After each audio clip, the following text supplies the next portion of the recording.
A ver, señor, digamos, cuando hay una elección, esa elección debe ser una elección democrática, ¿no es cierto? Claro. Que se rija sobre la base de la igualdad del voto. Las elecciones tienen que ser tales, ¿no es cierto?, que aquellas regiones con más población tengan más representación y aquellas regiones con menos población tienen menos población, porque esa es la democracia, que manda la mayoría sobre la minoría, no la minoría sobre la mayoría. Pero déjeme terminar la idea, por favor. Ya. En la democracia manda la mayoría, en la aristocracia, la oligarquía manda la minoría, ¿cierto?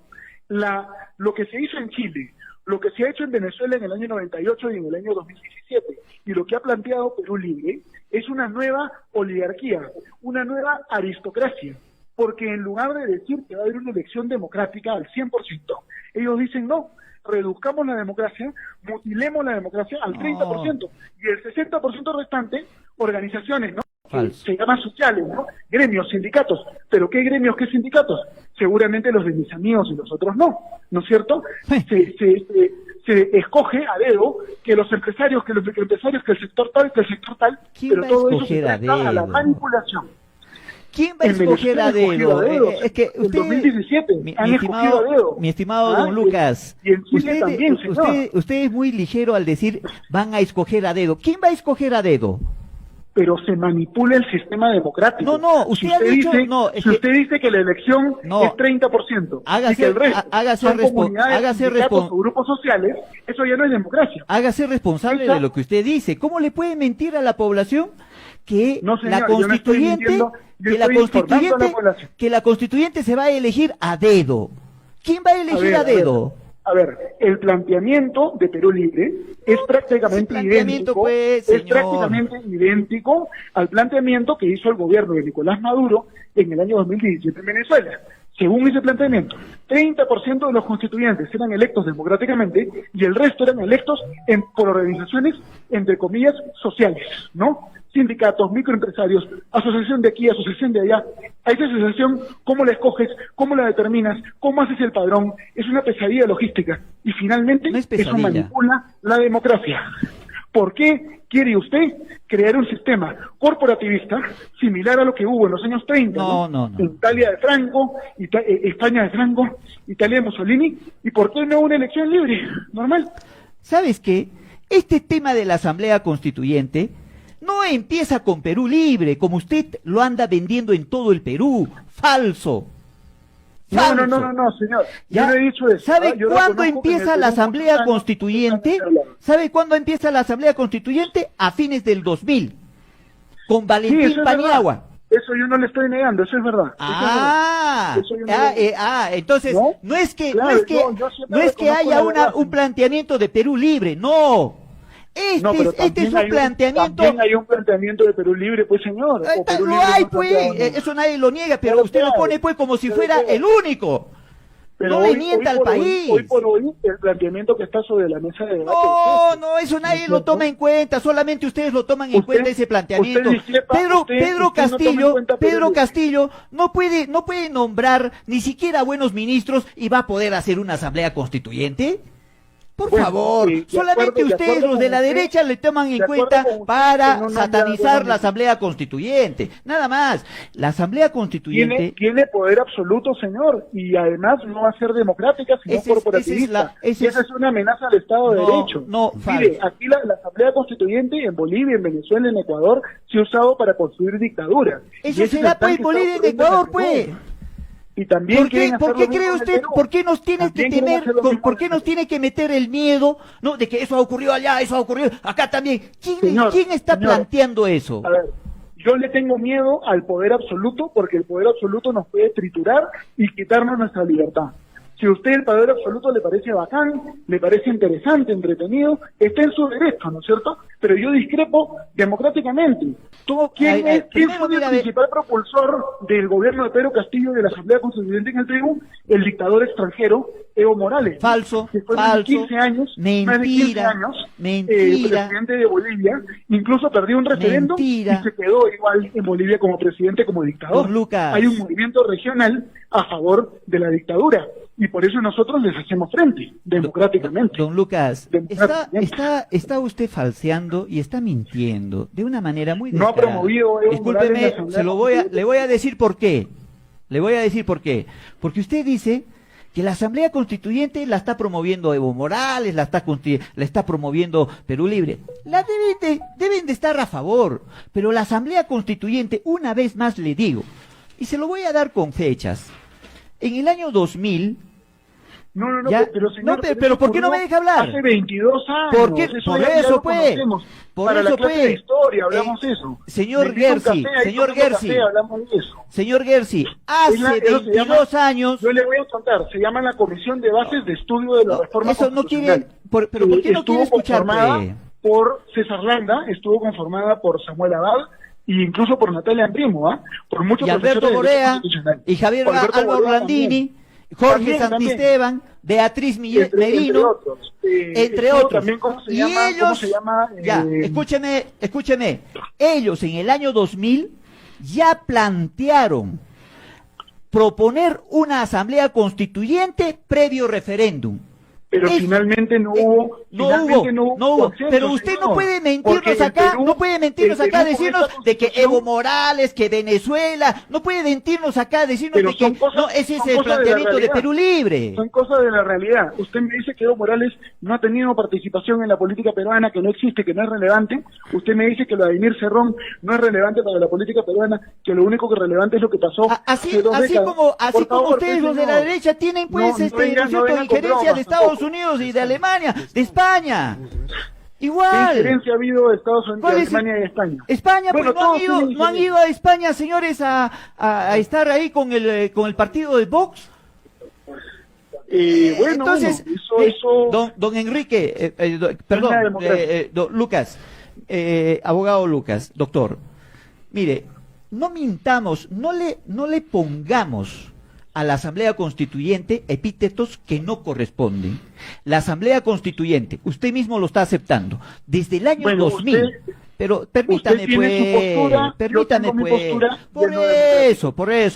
yo tengo mi postura, basado en evidencias. En el año 2000, usted mismo lo ha dicho, se encargó a una comisión plural para que analice las bases para una nueva constitución.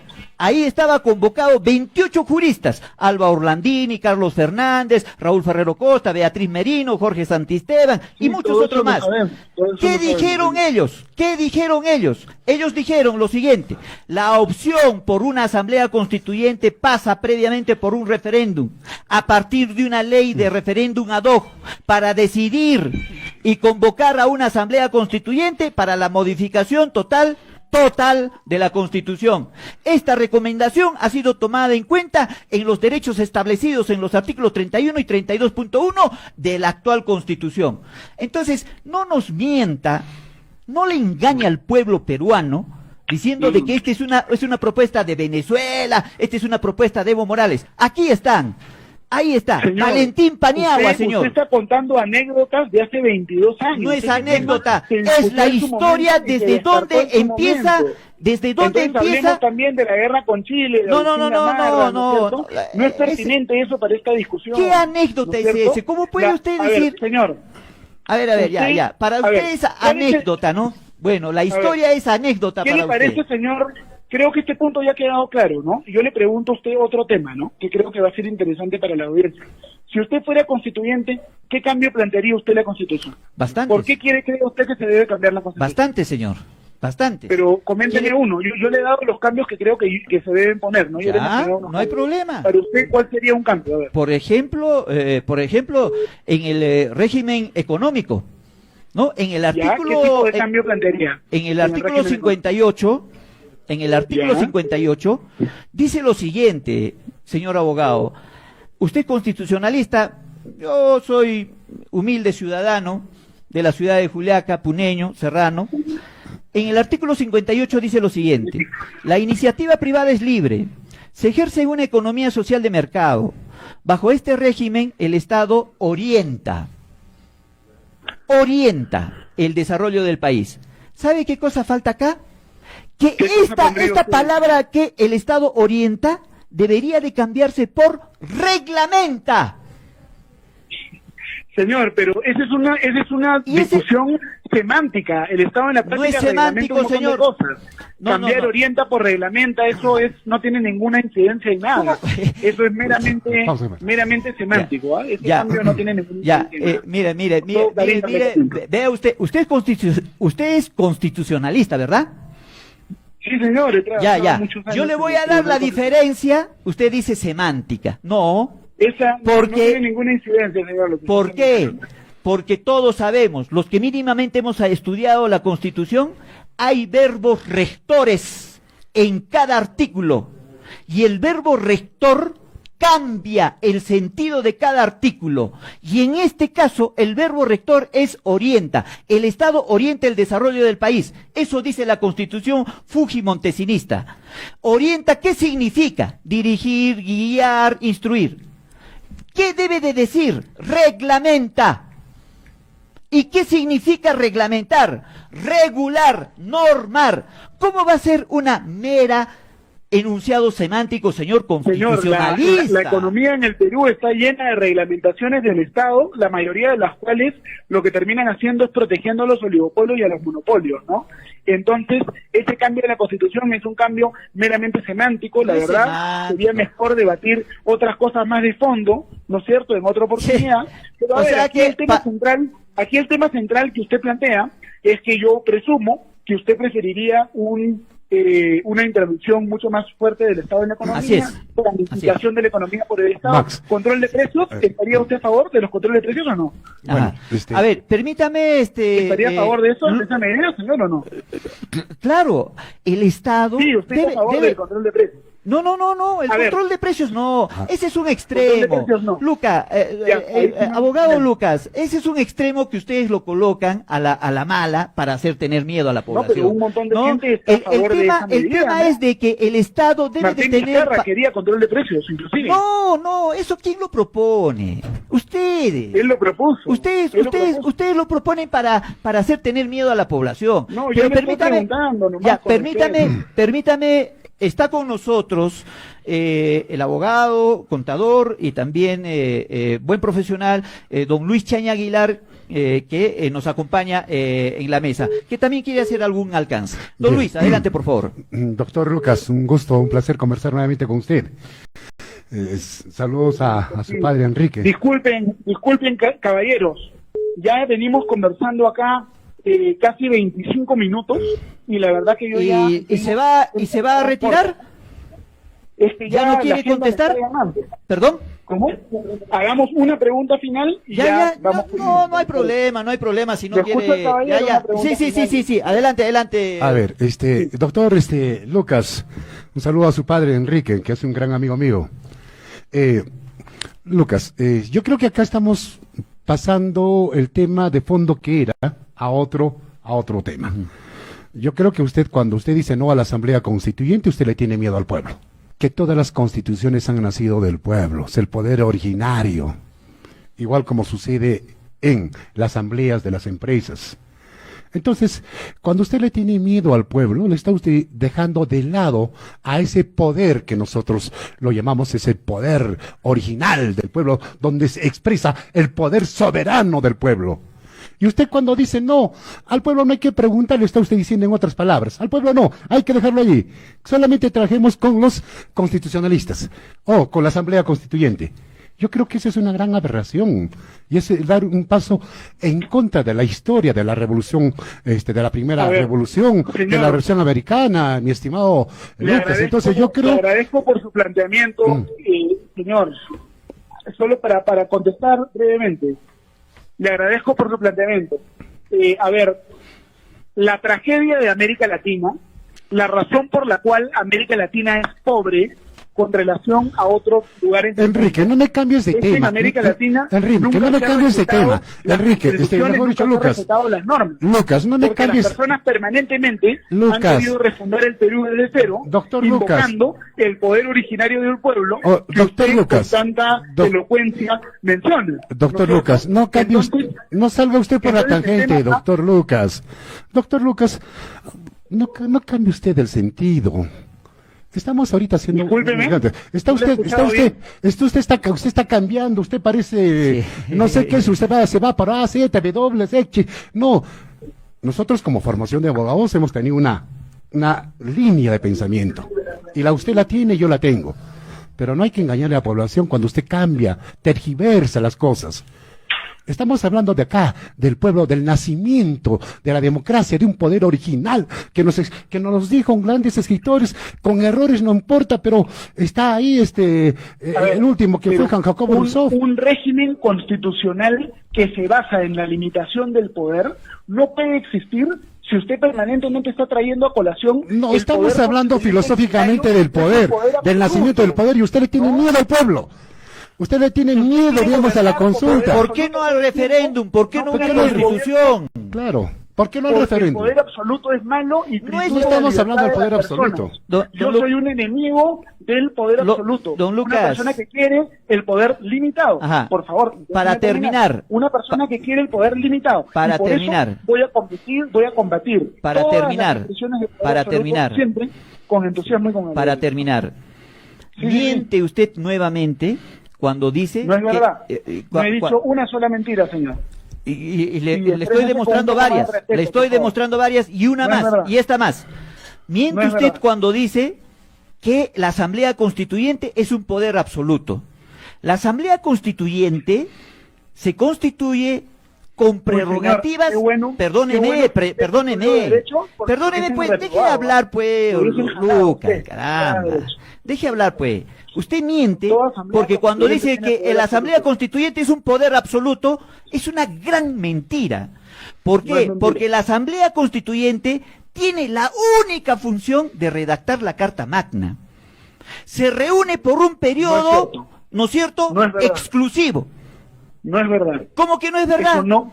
Eso en Chile tienen asamblea constituyente, el poder judicial está funcionando, su congreso está funcionando, el poder ejecutivo está funcionando. ¿Dónde está el poder absoluto? Una mentira. En Chile crearon reglas para limitar el poder de esta asamblea constituyente, y lo primero que hizo la asamblea constituyente fue eliminar esas reglas y crear otras. No, pues, eso no se puede permitir, pues.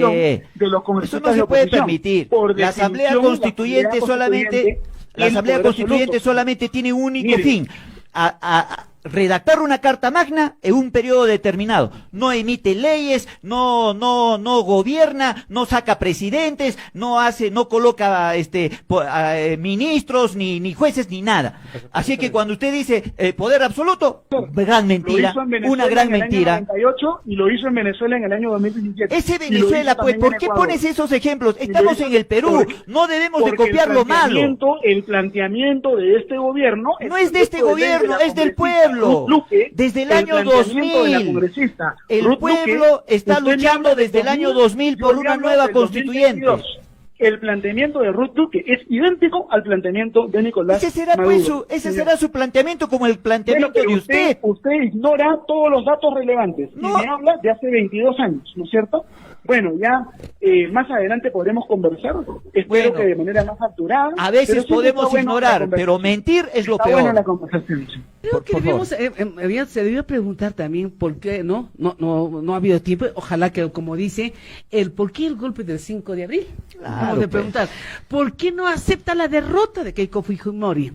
¿Por qué hay 6 presidentes corruptos con denuncias de corrupción?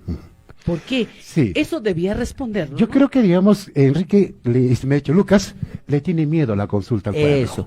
Muy bueno. Le tiene miedo. Lucho, y le tiene miedo a la consulta del pueblo, ¿no es cierto? Ajá. En donde ese pueblo que es el soberano, porque así lo dice la Constitución de todos los países del mundo, lo que trata él es decir, ¿sabes qué?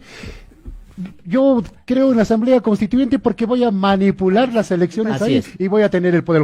En este momento el Congreso lo tienen ellos. Lo tienen, pues. Ellos quieren cambiar la Constitución. Sí. Entonces, ¿y al pueblo?